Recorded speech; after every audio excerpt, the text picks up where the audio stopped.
بسم اللہ الرحمن الرحیم۔ دست کوزاگر، جو لکھا ہے فوزیہ یاسمین نے، قسط نمبر 43 کے ساتھ آپ کی خدمت میں حاضر ہیں۔ اگر آپ نے ابھی تک ہمارا چینل سبسکرائب نہیں کیا تو ہمارے چینل کو سبسکرائب کریں، بیل آئیکن کو پریس کرنا مت بھولیے گا تاکہ آنے والی تمام ساتھ آپ کو بر وقت ملتی رہیں۔ شکریہ۔ آج شام رومیلا کی شادی تھی اور سنبا اور نمل ابھی تک یہ نہیں جان پائی تھیں کہ رومیلا کی شادی ہو بھی رہی ہے یا نہیں، اور اگر ہو رہی ہے تو کس کے ساتھ ہو رہی ہے۔ انہوں نے اب تک رومیلا کو کچھ نہیں بتایا تھا، حالانکہ انہیں موقع ملا تھا اور اس سے تنہائی میں بات کرنے کا۔ وہ کوئی ہر وقت لوگوں کے جمگٹے میں گری نہیں ہوتی تھی، مگر ایک دو بار جب بھی انہیں موقع ملا وہ ان دونوں کو بہت خوش اور کھلکھلاتی ہوئی لگی۔ اتنے دنوں سے وہ اپنی شادی کو لے کر فکر مند تھی اور وہ اسے کوئی تسلی نہیں دے پا رہی تھی۔ اب جب کہ وہ اس رشتے پر مطمئن ہو گئی تھی تو ان لوگوں کی ہمت نہیں ہو رہی تھی کہ اس کے ارمانوں پر پانی پھیرنے کی۔ لیکن آخر کب تک؟ رات کو اسے رخصت ہونا تھا۔ دونوں صبح 11 بجے اس کے گھر پہنچیں تو رومیلا انہیں دیکھ کر بگڑ گئی۔ یہ کوئی وقت ہے تم دونوں کے آنے کا؟ بالکل مہمانوں کی طرح شریک ہو رہی ہو تم دونوں میری شادی میں۔ دیکھ لینا اب میں تم لوگوں کی شادی میں نہیں آؤں گی۔ ویسے بھی کینیڈا سے آنا کون سا آسان ہوگا؟ اب جاؤں گی تو جانے کب آ سکوں گی، جانے کب ملاقات ہوگی۔ رومیلا گلگیر لہجے میں بولی، تم کینیڈا نہیں جا رہی، اس لیے پریشان ہونے کی ضرورت نہیں، نمل نے بے ساختہ کہا تو سنبل چونک کر اسے دیکھنے لگی۔ کیا مطلب؟ رومیلا نے کچھ نہ سمجھنے والے انداز میں اسے دیکھا تو پل بھر کے لیے نمل خاموش سی ہو گئی، جیسے اپنی ساری ہمتیں مجتمع کر رہی ہو۔ تمہاری شادی گلفام سے نہیں ہو رہی۔ اس ایک جملے کے کہنے سے نمل کو اتنی دقت ہوئی تھی کہ اس میں رومیلا کا چہرہ دیکھنے کی سکت ہی نہ رہی، لیکن بغیر اس کی جانب دیکھے بھی وہ اس کے احساسات کو اچھی طرح سمجھ سکتی تھی۔ رومیلا ٹھٹک کر کبھی اسے اور کبھی سنبل کو دیکھ رہی تھی۔ سنبل بھی اس سے نظریں چرا رہی تھی۔ اسے تو یہ شرمندگی بھی ہو رہی تھی کہ 2 دن سے وہ سب کچھ جانتی تھی، پھر بھی انہوں نے اسے مطلع نہیں کیا۔ کیا بات ہے آخر؟ مجھے تم دونوں بہت پریشان لگ رہی ہو، کچھ ہوا ہے کیا؟ رومیلا کے از حد فکر مند لہجے پر نمل نے ایک گہرا سانس کھینچ کر اسے سب بتا دیا۔ رومیلا فقط چہرے کے ساتھ انہیں دیکھتی رہی، جیسے اس کی سمجھ میں نہیں آ رہا ہو کہ وہ کیا کرے۔ اس سے یہ تو تک نہیں کہا کہ تم نے مجھے فوراً کیوں نہیں بتایا۔ وہ تو بالکل ششدر رہ گئی تھی۔ آخر نمل خود ہی اسے کندھوں سے تھامتے ہوئے بولی، مجھے یہ سب پہلے ہی تمہیں بتا دینا چاہیے تھا، مگر تم کیوں بتاتی؟ آخر تم کیا کرو گی نمل؟ کیا سب کچھ کرنا تمہاری ذمہ داری ہے؟ اگر تم کینیڈا نہ گئی ہوتی تو میں آج اس دھوکے باز فراڈی کے ساتھ رخصت ہو کر چلی جاتی۔ نہ جانے دو مجھے وہاں لے جا کر میرے ساتھ کیا سلوک کرتا، مجھ سے کون سے کام کراتا۔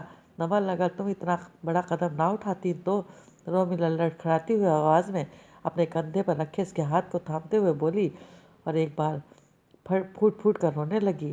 انہیں تو ڈر تھا اس سے شادی کے ٹوٹنے پر افسوس ہوگا، گھر تک آئی بارات کے لوٹ جانے کا ملال ہوگا، مگر اسے تو سکون کا احساس ہوا تھا۔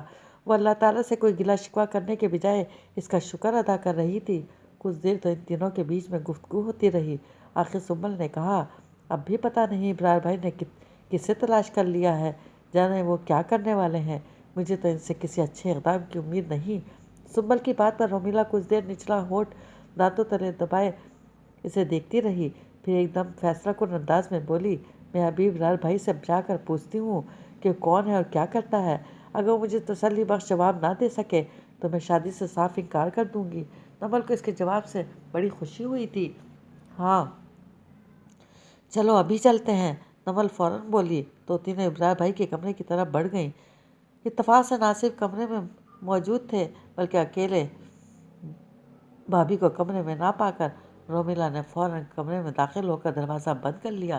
سنبل میں اس کے ساتھ اندر آنے کی ہمت نہیں تھی، مگر نمل کو پتہ تھا رومیلا کہیں بھی کمزور پڑ سکتی ہے، چنانچہ وہ اس کے ساتھ ہی کھڑی رہی۔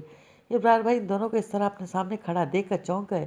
وہ ایک نظر رومیلا کو دیکھ کر پھر نمل کو دیکھنے لگے، جیسے وہ بغیر پوچھے ہی سب سمجھ گئے ہوں۔ مجھے معاف کر دو میری بہن، انہیں دھوکہ کھا گیا، بہت غلط فیصلہ کر لیا میں بہت سخت شرمندہ ہوں۔ ان کے لہجے میں دکھ ہی دکھ اور پچھتاوا ہی پچھتاوا تھا۔ جب گلفام سے میری شادی نہیں ہو رہی تو کس سے ہو رہی ہے؟ رومیلا نے ان کے طویل مکالموں کے بعد سپاٹ لہجے میں پوچھا، میرے ایک دوست سے ہو رہی ہے، بہت اچھا لڑکا ہے، عالیان غفار نام ہے اس کا۔ اگر تمہیں میری بات پر یقین نہ ہو تو نمل اپنے والد سے پوچھ لے، وہ اسے ضرور جانتے ہوں گے۔ ریاض غفار کا بیٹا ہے، شہر کی جانی مانی ہستی ہے۔ ابرار بھائی اس کی تعریف میں رطب الرسان تھے۔ اگر اس شخص میں اتنی خوبیاں ہیں تو اچانک مجھ سے شادی کرنے کے لیے کیوں تیار ہو گیا؟ رومیلا کو ان کے جواب سے کوئی خاص تقویت نہیں ہوئی تھی، کیونکہ وہ میرا دوست ہے، میں نے بتایا تو ہے۔ تمہیں جب اس سے یہ پتہ چلا کہ میرے ساتھ اتنا بڑا دھوکہ ہو گیا ہے تو اس نے فوراً تمہارے ساتھ شادی کرنے کا فیصلہ کر لیا۔ گلفام کی موجودگی میں بھی اگر اس کا رشتہ آتا تو میں گلفام پر اسے ہی ترجیح دیتا، بلکہ سچ تو یہ ہے کہ عالیان سے بہتر لڑکا ملنا ناممکن ہے۔ عام حالات میں بھی اس کا پرپوزل ہر حال میں قبول کیا جاتا، اور اس طرح گویا اس کا شادی کے لیے خود کو پیش کرنا ہماری کسی نیکی کا ہی اجر ہے۔ ابرار بھائی خوشی خوشی بتاتے رہے۔ اتنی پریشانی کے عالم میں بھی انہوں نے اللہ تعالیٰ کا شکر ادا کرنے کے بجائے یا اس رشتے کو اپنی خوش نصیبی گرداننے کے بجائے اسے اپنی کسی نیکی کا بدلہ سمجھ لیا تھا۔ رومیلا ان کی بات سن کر نمل کی طرف دیکھنے لگی، جو چپ چاپ کسی سوچ میں ڈوبی لگ رہی تھی۔ اصل میں ابرار بھائی نے اپنی بات کے آغاز میں یہ کہہ کر نمل اپنے والد سے پوچھ لے اپنی بات میں وزن پیدا کر لیا تھا۔ عظمت خلیل ایسے شخص تھے جو واقعی شہر کی جانی مانی ہستیوں کو اچھی طرح جانتے تھے۔ وہ حقیقتاً کسی اچھے گھرانے سے تعلق رکھنے والا ہوگا، ورنہ عظمت خلیل کا حوالہ دے کر انہیں کسی ایسے معاملے میں گھسیٹنا کوئی مذاق نہیں تھا۔ وہ کسی کو بھی غلط لحاظ کیے بغیر عالیان غفار کے بارے میں اپنی لا علمی کا صاف اظہار کر سکتے تھے، جبکہ ابرار بھائی کا خود اعتماد لہجہ ضمانت دے رہا تھا کہ عظمت خلیل سے تصدیق کی گئی تو ان کی بات سچ ثابت ہوگی، جھوٹ نہیں۔ پھر نمل کو بھی اس بات کا احساس تھا کہ اس طرح بارات کا لوٹ جانا رومیلا کے لیے آئندہ زندگی میں کئی مسائل کھڑے کر دے گا۔ ایسے میں اگر اسے کوئی اچھا رشتہ مل جا رہا ہے تو سمجھداری کا تقاضا یہی تھا کہ اسے فوراً ہاں کر دی جائے۔ آخر رومیلا کو کسی نہ کسی سے تو شادی کرنی تھی۔ اس کی کون سے گلفام کے ساتھ کوئی جذباتی وابستگی تھی جو اس کے لیے فوری طور پر اس کی جگہ کسی اور کو دینا مشکل لگتا، اس لیے وہ خاموش سی ہو گئی۔ پھر بھی اپنے اطمینان کے لیے انہوں نے عظمت خلیل سے بھی ایک دفعہ بات کر لینے کا فیصلہ کر لیا، جس کے لیے نمل تو راضی نہیں ہوئی، البتہ سنبل نے اپنی خدمات پیش کر دیں۔ اس نے اسی وقت عظمت خلیل کو فون ملایا تو رومیلا کی شادی ٹوٹ جانے کی اطلاع دے دی، جسے سن کر کچھ لمحوں کے لیے عظمت خلیل کچھ کہنے سننے کے قابل نہ رہے۔ ایک طرح سے وہ دل ہی دل میں پیچتاب کھا کر رہ گئے تھے۔ انہیں ابرار پر اس قدر غصہ آ رہا تھا کہ جس کی کوئی حد نہیں تھی۔ اس کی غیر ذمہ داری سے کیے گئے فیصلے کی وجہ سے آج نمل ان کے سامنے سرخرو ہو گئی تھی۔ وہ نمل کو اس کے منہ پر تو کیا دل میں بھی سراہنے کو تیار نہیں تھے کہ محض اس کے کینیڈا جانے کی وجہ سے آج رومیلا ایک بہت غلط آدمی کے ہتھے چڑھنے سے بچ گئی۔ ان کی انا پر کاری ضرب پڑی تھی گلفام کی اصلیت جاننے سے۔ انہوں نے شکر ادا کیا تھا کہ نمل نے انہیں فون نہیں کیا، بلکہ سنبل نے اس کی جگہ بات کر لی، حالانکہ انہیں یقین تھا کہ نمل اگر بات کرتی بھی تو محض اپنے سوالوں کا جواب حاصل کر کے فون بند کر دیتی اور کسی قسم کا طنز یا تانا انہیں ہرگز نہ دیتی۔ مگر پھر بھی ان کے دل کا چور نمل کا سامنا کرنے یا اس سے بات کرنے سے گھبرا رہا تھا۔ ایک طرح سے انہوں نے سنبل سے بھی زیادہ تفصیلی بات نہیں کی اور جلدی سے فون بند کر دیا۔ البتہ عالیان غفار کے متعلق اس کے سارے سوالوں کا جواب مختصر مگر جامع دے دیا۔ ریاض غفار اپنے وسیع اور اس بزنس کی وجہ سے اونچے طبقے میں خاصے مقبول تھے۔ انہیں شہر کے تمام بڑے گھرانے اور اچھی حیثیت کے لوگ بخوبی جانتے تھے۔ چنانچہ عظمت خلیل نے عالیان کی فیملی بیک گراؤنڈ اور حیثیت کے متعلق تسلی بخش جواب دے دیا اور ساتھ ہی سنبل کو تجویز میں مبتلا بھی کر دیا، یہ کہہ کر اتنے اچھے لڑکے کا اس طرح اچانک شادی کے لیے محض دوستی کی وجہ سے تیار ہو جانا بڑے تعجب کی بات ہے۔ مگر جو بھی ہو، رومیلا کے لیے وہ ہر طرح سے مناسب رہے گا، بلکہ یہ یقیناً کسی نیکی کا نتیجہ ہے۔ عظمت خلیل نے مزید دو چار اسی قسم کے جملے بول کر فون بند کر دیا۔ ان کا بھی یہی خیال تھا کہ پریشانیوں کا انسان کے اعمال کا نتیجہ ہے، اور دنیا بھر کے 99 لوگوں کی طرح پریشانیوں کا آنا کسی گناہ کی سزا نہیں، بلکہ اس وقت لوگوں کے سامنے ضبط و صبر کا ڈرامہ کرتے رہنے کے بعد دل ہی دل میں وہ بھی جانے کون سا گناہ سرزد ہو گیا کہ تکرار کرتے رہتے تھے، اور یہ نہیں سوچتے تھے کہ جانے کون کون سی گناہ سرزد ہو گئے جن کی سزا مل رہی ہے۔ عظمت خلیل سے بات کر کے وہ تینوں مطمئن تو نہیں ہوئی تھی، البتہ خاموش ہو گئی تھی۔ اگر اتنا کچھ ہونے کے بعد بھی رومیلا کو ایک اچھا رشتہ مل رہا تھا تو وہ انہیں اللہ تعالیٰ کا شکر ادا کرنا چاہیے تھا۔ رومیلا بھی خود کو بس یہی تسلی دیے جا رہی تھی، ورنہ اس طرح اچانک کسی شخص کا محض اس کے بھائی کے دوست ہونے کی وجہ سے شادی پر رضامند ہو جانا رومیلا کی عزت نفس کے لیے ایک بہت بڑا دھچکا تھا۔ گویا کہ اب وہ اتنی ارزاں ہو گئی ہے کہ لوگ اسے احسان کے طور پر اپنا رہے ہیں، نہ کہ اپنی خوشی سے۔ پتہ نہیں اس کے گھر والوں کا کیا رد عمل ہوگا۔ وہ شخص تو چلو دوستی کا پاس رکھ رہا تھا، حالانکہ ابرار بھائی کی کسی شخص سے اتنی گہری دوستی بھی ہے کہ ضرورت پڑنے پر وہ اس حد تک کام آ سکتا ہے، اس کا اندازہ اسے ہرگز نہیں تھا۔ اس نے تو علیان نام کے کسی دوست کا ذکر تک کبھی نہیں سنا تھا، لیکن ایک ایسی بات نہیں تھی جس پر غور کیا جاتا۔ ابرار بھائی گھر میں اس قدر لیے دیے رہتے تھے کہ ان کے دوستوں سے واقفیت نہ ہونا کوئی چنبے کی بات نہیں تھی، اس لیے وہ اگر اتنی مشکل گھڑی میں کام آ رہا تھا تو ضرور وہ اتنا ہی پرخلوص شخص ہوگا۔ مگر اس کے گھر والے اس ایمرجنسی کی شادی پر کیسا محسوس کر رہے ہوں گے؟ آج کل تو کم حیثیت کے لوگ بھی اتنے دھوم دھڑکے سے شادیاں کرتے ہیں کہ ساری زندگی ان شادیوں پر لیے قرض ہی اتارتے رہتے ہیں۔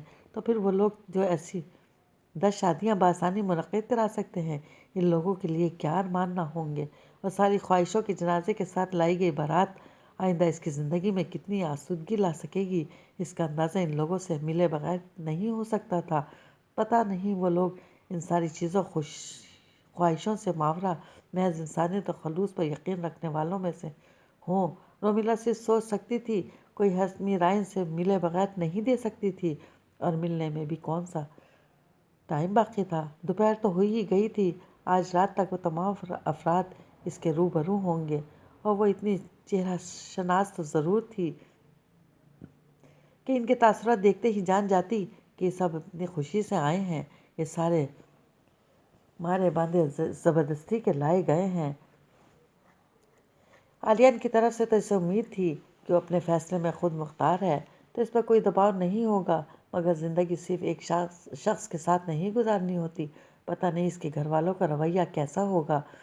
رومیلا جیسے خوددار لڑکی کے لیے تو محض پیشانی پر پڑا ایک بل بھی برداشت کرنا بہت مشکل تھا، اس لیے بظاہر سب کچھ معمول کے مطابق کرتے ہوئے بھی ایک عجیب سی بے چینی نے اس کا احاطہ کر رکھا تھا۔ بظاہر تو اس نے خود کو معمول کے مطابق ہی رکھا ہوا تھا، مگر ایک عجیب سی بے چینی کے ساتھ ساتھ انتہا کو پہنچی جھنجھلاہٹ نے اسے پوری طرح اپنی لپیٹ میں لے رکھا تھا، جس کی ذمہ دار صرف اور صرف شگفتہ غفار تھیں۔ اتنی پریشانیوں اور الجھنوں میں بھی جانے انہیں کون کون سے ارمان یاد آ رہے تھے جو انہیں علیان کی شادی میں پورے کرنے تھے۔ ایک طرف وہ اگر بریرہ کے لیے بری طرح فکر مند تھیں تو دوسری طرف علیان کے ساتھ ہوئی ناانصافی پر نالاں بھی تھیں۔ کتنی بار تو ان لوگوں کی موجودگی میں ہی پھوٹ پھوٹ کر رونے لگی تھیں۔ ان کا بس نہیں چل رہا تھا کہ ان لوگوں کو لائن سے کھڑا کر کے گولی سے اڑا دیں۔ انہوں نے بیک وقت ان کے دونوں اولادوں کی زندگیاں جیرن کر دی تھی۔ علیان اور ریاض غفار بڑے تحمل سے ان کے پل میں تولا اور پل میں ماشا ہوتے رویے کو برداشت کر رہے تھے، جو بے تحاشا رونے کے دوران ان لوگوں کو مسلسل کوسے جا رہی تھیں۔ بیچ بیچ میں انہیں دنیا داری کا خیال آ جاتا تو الگ ہول اٹھنے لگتے۔ تمہارے ماموں کو میں کیا کہوں گی؟ میں نے اس طرح اچانک علیان کی شادی کیوں کر دی؟ اور کرنی ہی پڑ گئی تھی تو کسی کو بلایا کیوں نہیں؟ وہ سب گاؤں میں نہیں، شہر میں موجود ہیں۔ پھر ایسا کیا ہو گیا؟ ان کی کوئی 10ویں بار پوچھنے پر بھی علیان نے بڑے تحمل سے کہا، آپ سارا الزام مجھ پر رکھ دیجیے گا اور کہہ دیجیے گا کہ مجھے خود کچھ پتہ نہیں تھا۔ علیان کی بات پر وہ تنک کر بولی، وہ بھی میری ہی برائی ہے کہ اولاد کی تربیت میں نے ایسے کی ہے کہ آج اپنی زندگی کے اہم فیصلوں میں بھی مجھے کوئی اہمیت نہیں دے دی۔ اس کڈنیپر نے بھی تو بریرہ کی شادی میں تمہارے ولیمے کے اعلان کی شرط رکھ دی، ورنہ تو ہم بھی کسی سے ذکر ہی نہ کرتے۔ ان کی پریشانی میں ہر نئی سوچ کے ساتھ اضافہ ہو رہا تھا، ہر نیا خیال ان کے ذہن میں 10 نئے سوال پیدا کر دیتا۔ وہ لوگ ان سے پوچھنے والے تھے، اور جن میں سے ایک کا بھی تسلی بخش جواب شگفتہ غفار کے پاس نہیں تھا، اسی لیے وہ ان سوالوں کو علیان کے سامنے دہرائی جا رہی تھیں کہ جیسے وہ ان کے مسئلے کو چٹکی بجاتے ہی حل کر دے گا۔ وہ یہ نہیں سوچ رہی تھیں کہ وہ خود ضبط کی کن منزلوں سے گزر رہا ہے۔ ایک طرف بہن کی زندگی اور عزت خطرے میں تھی تو دوسری طرف اپنا آپ اسے گروی رکھنا پڑ رہا تھا۔ پھر وہ اپنے مضبوط قوت برداشت کے باعث ان کٹر مرحلے میں بھی شگفتہ غفار کے احساسات کو سمجھتے ہوئے ان کے ساتھ بڑی نرمی سے پیش آ رہا تھا، بلکہ صرف ان ہی سے نہیں، ریاض غفار بھی ایک دم چپ سادے شگفتہ غفار کی دیوانگی کو برداشت کر رہے تھے۔ ان کے چہرے پر پھیلی سنجیدگی اور آنکھوں میں اٹھتے طوفان ان کی اندرونی کیفیات کو بخوبی ظاہر کر رہے تھے۔ ایسی ہی پریشانی اور تفکرات میں گھرے وہ تینوں پیلس ہوٹل پہنچ گئے۔ کڈنیپر نے انہیں تاکید کی تھی کہ انہیں اچھے حلیے میں ایسے ہی پہنچنا ہے جیسے بارات لے کر آ رہے ہوں، اور لڑکی کے گھر اس کے والد اور بھائی کے علاوہ سب پر یہ ظاہر کرنا ہے کہ اس رومیلا نام کی لڑکی کے بھائی ابرار کا دوست ہے۔ اس نے انہیں حتی الامکان کم سے کم بولنے کی ہدایت کی تھی۔ کسی سے بات کرنے کی کوئی ضرورت نہیں، بے تکلف ہونے کی تو بالکل کوئی کوشش ہی نہ کی جائے، خاص طور پر شگفتہ غفار اپنی زبان پر قابو رکھیں، ورنہ نتائج کے ذمہ دار لوگ خود ہوں گے۔ اس لیے گاڑی سے اترتے ہی ریاض غفار نے شگفتہ غفار کو بڑی سختی سے یاد دہانی کرا دی تھی کہ انہیں بالکل خاموش رہنا ہے۔ ان کی ایک غلطی بریرہ کے لیے ناقابل تلافی نقصان کا سبب بن سکتی ہے۔ شگفتہ غفار لاکھ جذباتی سہی، یہ لمحہ ایسا تھا کہ ان کی زبان خود بخود تالو سے چپک گئی۔ ہوٹل کے سامنے انٹرنس پر وہ تینوں کچھ دیر ساکت کھڑے رہے، جیسے سمجھ میں نہ آ رہا ہو اندر جا کر کیا کرنا ہے۔ پتہ نہیں کون اور کیسے لوگوں نے ان کا سامنا ہونے والا ہے۔ آخر سب سے پہلے عالیان نے ہی گہرا سانس کھینچتے ہوئے قدم اندر کی طرف بڑھائے تو ریاض غفار اور شگفتہ غفار کو بھی اس کی تقلید کرنی پڑی۔ ہوٹل میں داخل ہوتے ہی عالیان کی نظر سامنے اسٹینڈ پر رکھے بورڈ پر پڑی اور اس کے قدم وہیں جم گئے۔ حالانکہ بورڈ بالکل عام سا تھا۔ ہوٹل میں اگر کوئی شادی منعقد ہوتی ہے تو اس کی تفصیل انٹرنس پر ہی لکھ کر لگا دی جاتی ہے کہ فلاں کی شادی یا ولیمہ ہوٹل کی فلاں جگہ پر ہو رہی ہے، تاکہ آنے والے مہمانوں کو دقت نہ ہو۔ مگر عالیان کے ٹھٹکنے کی وجہ بورڈ پر لکھا اس کا نام تھا، جو کہ بڑی تفصیل سے ریاض غفار کے بیٹے عالیان غفار کے طور پر لکھا ہوا تھا۔ عالیان کچھ دیر تو اپنے نام کے ساتھ لکھے رومیلا کے نام کو دیکھتا رہا، پھر سر جھٹکتا آگے بڑھ گیا۔ ہال روم کے دروازے پر پہنچتے ہی ایک شخص جو لوگوں کے استقبال کے لیے ہی کھڑا تھا، اسے دیکھ کر چوکننا ہو گیا۔ اس نے اپنے پاس کھڑے ایک بوڑھے آدمی کے کان میں کچھ کہا تو وہ بھی چونک کر عالیان کو دیکھنے لگا۔ بابا جانی کچھ لمحے تو ساکت کھڑے اپنی ہمت اکٹھا کرتے رہے۔ عالیہ نے اس کے والدین کے قریب جا کر ان سے بات کرنے کی، پھر آخر ابرار بھائی نے ہی انہیں ہوکا دیتے ہوئے کہا، جائیں جا کر اسے اندر لے کر آئیں، اسے تھوڑا ہی پتہ ہے کہ یہ سب کون کر رہا ہے۔ ابرار بھائی بالکل اسی طرح دبی زبان سے بولے جس طرح تھوڑی دیر پہلے انہوں نے عالیان کی طرف متوجہ کرتے ہوئے اس کے متعلق بتایا تھا۔ بابا جانی نے ایک نظر ابرار بھائی کو ایسے دیکھا جیسے کہہ رہے ہوں، اگر اسے نہیں پتہ کہ یہ سب کون کر رہا ہے تو تم خود اس کے استقبال کے لیے آگے کیوں نہیں بڑھ جاتے؟ مگر وہ یہ بات نہیں کہہ سکے۔ انہیں علم تھا ابرار دل میں چھپے چور کے سبب خود ہرگز منظر پر آنا نہیں چاہیں گے۔ بابا جانی تھکے تھکے قدموں سے آگے بڑھتے ان تینوں کے مقابل آ کھڑے ہوئے۔ تم عالیان ہو نا؟ عالیان نے سر اس بات میں ہلایا۔ میں رومیلا کا والد ہوں، بابا جانی نے عجیب شرمندہ سے انداز میں کہا۔ آپ؟ شگفتہ غفار بے ساختہ حیرت سے گویا ہوئیں۔ عالیان تو پھر بھی ان کے بارے میں کچھ نہ کچھ معلوم کر چکا تھا اور سب ریاض غفار اور شگفتہ غفار کے گوشے گزار بھی کر چکا تھا، مگر شگفتہ غفار کو اپنے سامنے ایک سلجھے ہوئے سادہ سے بزرگ کو دیکھ کر حیرت ہوئی تھی۔ وہ تو اپنے ذہن میں رومیلا اس کے گھر والوں کا نہ جانے کیسا عجیب و غریب حلیہ بنا کر آئی تھی، جبکہ یہ تو ایک پڑھی لکھی باوقار فیملی لگ رہی تھی۔ جی میں، آپ کھڑے کیوں ہیں؟ آئیں اندر آئیں نا۔ بابا جانی کی سمجھ میں نہیں آ رہا تھا۔ ان کے کہنے پر عالیان اور ریاض غفار نے فوراً قدم آگے بڑھا دیے، جبکہ شگفتہ غفار شش و پنج کے عالم میں انہیں دیکھنے لگیں۔ بے اختیار ان کا شدت سے دل چاہا وہ ان سے پوچھیں کہ اس کڈنیپر نے آپ کو اس شادی کے لیے کیسے مجبور کیا، مگر وہ صرف دل محسوس کر رہ گئیں۔ اندر داخل ہونے پر انہیں احساس ہوا کہ یہاں تو واقعی شادی کا سماں بندھا ہوا ہے۔ رومیلا کا پورا خاندان نہ صرف موجود تھا بلکہ ان کا حلیہ اس بات کی گواہی دے رہا تھا کہ وہ سب بھی کسی گری پڑی فیملی سے تعلق نہیں رکھتے، سب بہت اچھے طریقے سے تیار ہو کر آئے تھے۔ ان کے مقابلے میں شگفتہ غفار کافی سادہ لگ رہی تھیں۔ انہوں نے آج جو کچھ بھی پہنا تھا بڑے بجھے دل کے ساتھ محض اس کیڈنیپر کو دھمکی کی وجہ سے پہنا تھا، حالانکہ عالیان نے خاص طور پر تاکید کی تھی۔ اسے ڈر تھا کہیں ان کی تیاری کو ناپسند کرتے ہوئے بریرہ کو اغوا کرنے والے کوئی اعتراض نہ کر دیں۔ خود عالیان نے ایک 3 پیس سوٹ میں اپنی شاندار پرسنالٹی کے ساتھ سچ مچ کا دولہا لگ رہا تھا۔ اس پر اٹھنے والی ہر نظر پل بھر کے لیے اسی پر ٹھہر گئی تھی، یہاں تک کہ رومیلا کی بھابھی تو گنگ سی رہ گئی تھی۔ رومیلا کی شادی اتنے ہینڈسم لڑکے سے ہوتی دیکھ کر انہیں تو بڑی بوریت ہوئی تھی۔ وہ بے اختیار ابرار بھائی کے نزدیک جا کر برہمی سے بولیں، ابرار یہ آپ کا کون سا دوست ہے؟ اس سے پہلے تو کبھی ان موصوف سے ملاقات نہیں ہوئی۔ وہ اتنی زور سے بولی تھی کہ عالیان بھی رک کر انہیں دیکھنے لگا۔ ابرار بھائی کو بھی ان کا اس طرح آ کر بولنا سخت ناگوار گزرا تھا۔ وہ چاہ رہے تھے عالیان پہلے اسٹیج پر جا کر بیٹھ جائے، پھر وہ بھابھی کو ذرا سبھاؤ سے اپنی پرانی دوستی کی کہانی سنا دیں گے، مگر عالیان تو ابھی اسٹیج کی پہلی سیڑھی ہی چڑھا تھا کہ بھابھی نے ابرار بھائی کو جا لیا۔ ابرار بھائی بے اختیار عالیان کو دیکھنے لگے، جو انہیں ایسے دیکھ رہا تھا جیسے جاننا چاہتا ہو کیا وہ کیا کہانی سناتے ہیں۔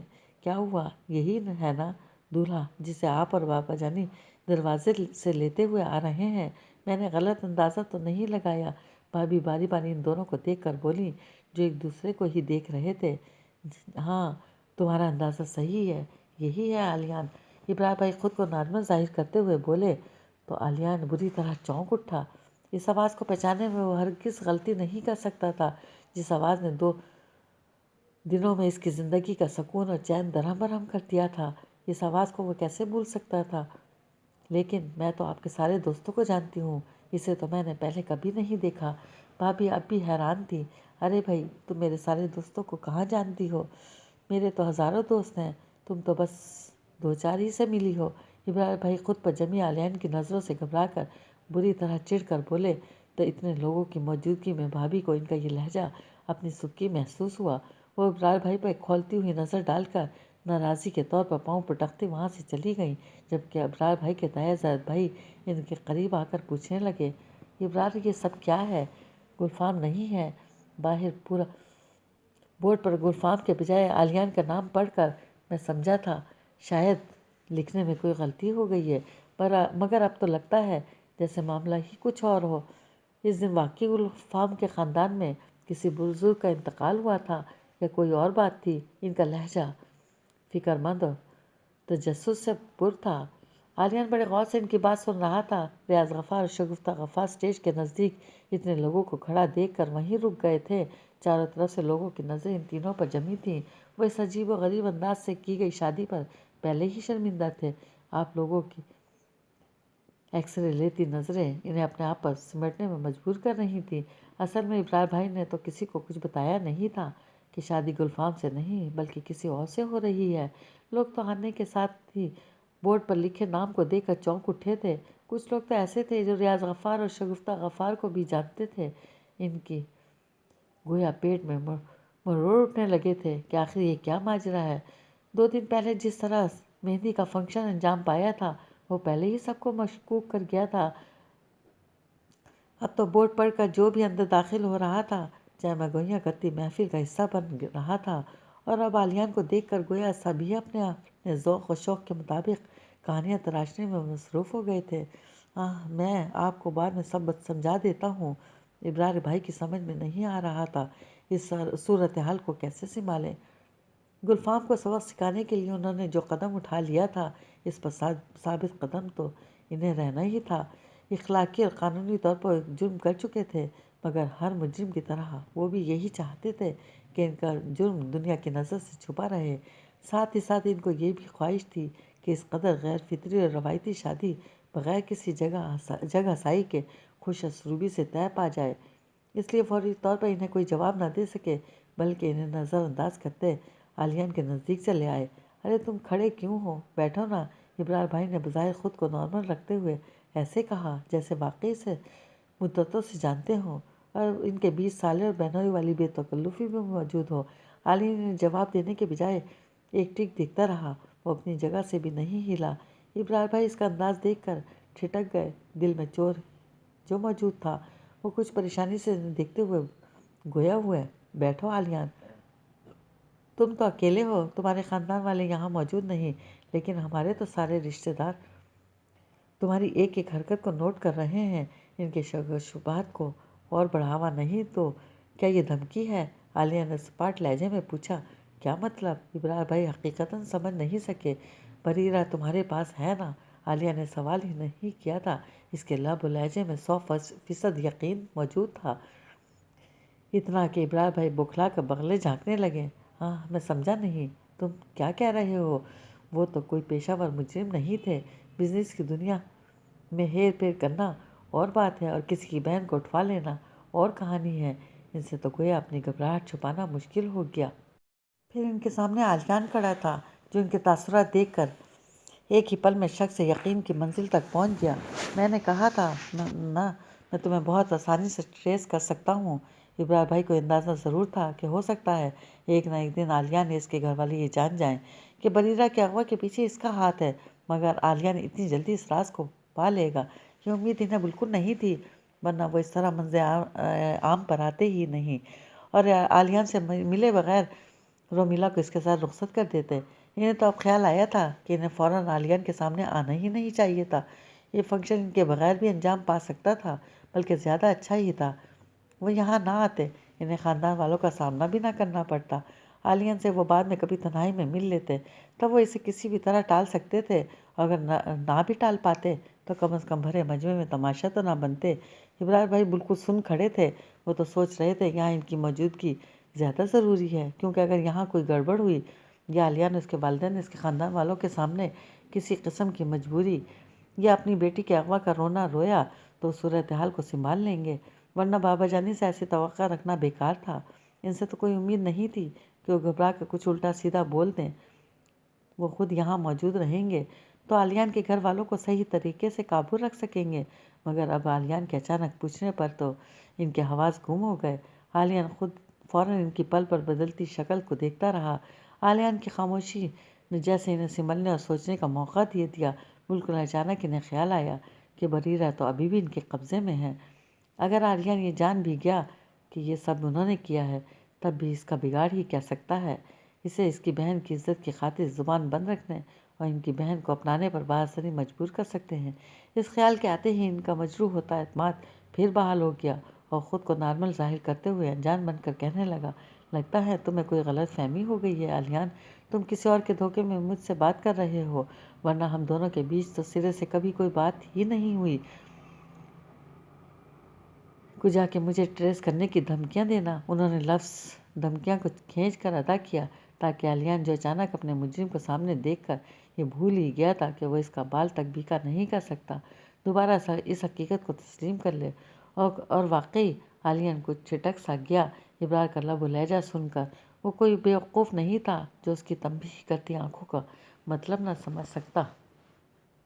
غصے کی ایک شدید لہر عالیان کو اپنے پورے وجود میں اٹھتی محسوس ہوئی۔ دل تو چاہ رہا تھا آگے بڑھ کر اس شخص کا گلا دبا دے، مگر بریرہ کا معصوم چہرہ اس کی آنکھوں کے سامنے گھومنے لگا تو عالیان صرف خون کے گھونٹ پی کر رہ گیا۔ دوسری طرف عالیان کی آنکھوں میں اپنے لیے شدید ترین نفرت امٹتی دیکھ کر پل بھر کے لیے ہی صحیح، ابرار کی آنکھوں کے سامنے بھی رومیلا کا چہرہ ابھر آیا۔ صرف ایک پل کے لیے اس کے ضمیر نے پوچھا تھا کل کو عالیان کا رویہ رومیلا کے ساتھ کیسا ہوگا، مگر اگلے ہی پل ابرار نے یہ سوچتے ہوئے ضمیر کو خاموش کرا دیا، رومیلا بہت اچھی لڑکی ہے، عالیان کچھ ناراض رہنے کے بعد ٹھیک ہو جائے گا۔ اس سوچ نے ابرار کو ایک عجیب سا سکون عطا کیا تھا، جس کے بعد اس کے سامنے صرف ایک ہی سوال رہ گیا کہ یہ سب جان کر بھلا گلفام کے کیا تاثرات ہوں گے۔ انہوں نے اتنی مغز ماری گلفام کو نیچا دکھانے کے لیے کی تھی، چنانچہ وہ شک اس کے بعد کہ اس کے جھنجھلائے ہوئے تاثرات اور رویہ دیکھنے کے لیے بری طرح بے چین تھے، جو کہ فی الوقت ممکن نہیں تھا۔ تو بھی آنکھوں کی تصور کی آنکھ سے انہوں نے اس کی فرضی شکل دیکھتے ہوئے خود کو اتنا مسرور کر لیا کہ رومیلا کی فکر کہیں کسی پس منظر میں چلی گئی، جس کے بعد انہوں نے رخصتی تک پورا فنکشن بڑے اعتماد کے ساتھ نہایت بے فکری سے اٹینڈ کیا۔ البتہ اس بات کا دھیان ضرور رکھا کہ عالیان اور اس کے والدین کے پاس اس کے خاندان والے زیادہ نہ بھٹکیں، مبادا انہیں گلفام کے متعلق کچھ پتہ چل جائے یا ان کے خاندان والوں کو عالیان کے رویے سے کسی گڑبڑ کا احساس ہو جائے اور یہ اندازہ ہو جائے کہ انہیں زبردستی شادی کے لیے راضی کیا گیا ہے۔ یہ تو انہیں یقین تھا کہ عالیہ نے اس کے والدین اپنی بیٹی کو بدنامی سے بچانے کے لیے اس کے آغاہ ہو جانے کے متعلق کسی کو کچھ نہیں بتائیں گے، مگر ان کی بیزاری بھی ظاہر نہیں ہونی چاہیے۔ اس مقصد کے پیش نظر انہوں نے بابا جانی کو عالیہ کے ساتھ لگا دیا تھا۔ یہ اور بات تھی کہ بابا جانی عالیہ کے ساتھ آ کر لگے بندے بیٹھ گئے تھے، مگر مارے شرمندگی کے انہوں نے ایک بار بھی سر اٹھا کر اس کی جانب دیکھنے یا اسے مخاطب کرنے کی جسارت نہیں کی تھی۔ حالانکہ انہیں یہ بھی پتہ بھی نہیں تھا کہ عالیہ ان کے بیٹے کے کرتوت کے بارے میں سب جان گیا ہے۔ ان کے شرمندہ ہونے کے لیے یہی کافی تھا کہ وہ خود تو سب جانتے ہیں۔ عالیہ کی والدہ کو خاندان والوں اور مہمانوں سے زیادہ بات چیت کرنے سے روکنے کے لیے ابرار بھائی نے بھابھی کو ان پر نظر رکھنے کے لیے کہہ دیا تھا۔ انہوں نے بھابھی سے کہا تھا کہ عالیہ ان کی دوستی میں قدم اٹھا رہا ہے، مگر اس کی والدہ اس افراتفری کی شادی پر زیادہ خوش نہیں ہے، اس لیے کوشش کرنا کہ مہمان خواتین شگفتہ غفار سے زیادہ بے تکلف نہ ہو سکیں، ورنہ خواہ مخواہ اپنے دل کا غبار مہمانوں کے سامنے نکال دیں گی۔ بھابھی کے لیے کسی پر نظر رکھنا یا کسی کو زبردستی ایک ہی جگہ پر بیٹھا رہنے پر مجبور کرتے ہوئے دوسرے سے کلام کرنے کا موقع نہ دینا کوئی مشکل کام نہیں تھا، بلکہ یہ سب ان کے پسندیدہ عمل تھے۔ چنانچہ یہ ذمہ داری انہوں نے خندہ پیشانی سے قبول کرتے ہوئے بڑی خوش اسلوبی سے نبھائی، جبکہ وہ خود ریاض غفار کے ارد گرد منڈلاتے رہے تاکہ کوئی ان سے کسی قسم کے سوال جواب نہ کر سکے۔ یہ اور بات تھی کہ اس کام میں انہیں زیادہ محنت نہیں کرنی پڑی۔ ریاض غفار اتنے سنجیدہ تھے، اگر کسی نے انہیں مخاطب بھی کیا تو انہوں نے یا تو جواب نہیں دیا یا چند الفاظ ادا کر کے مختصر ترین جواب پر مقابل کو لاجواب کر کے پلٹنے پر مجبور کر دیا۔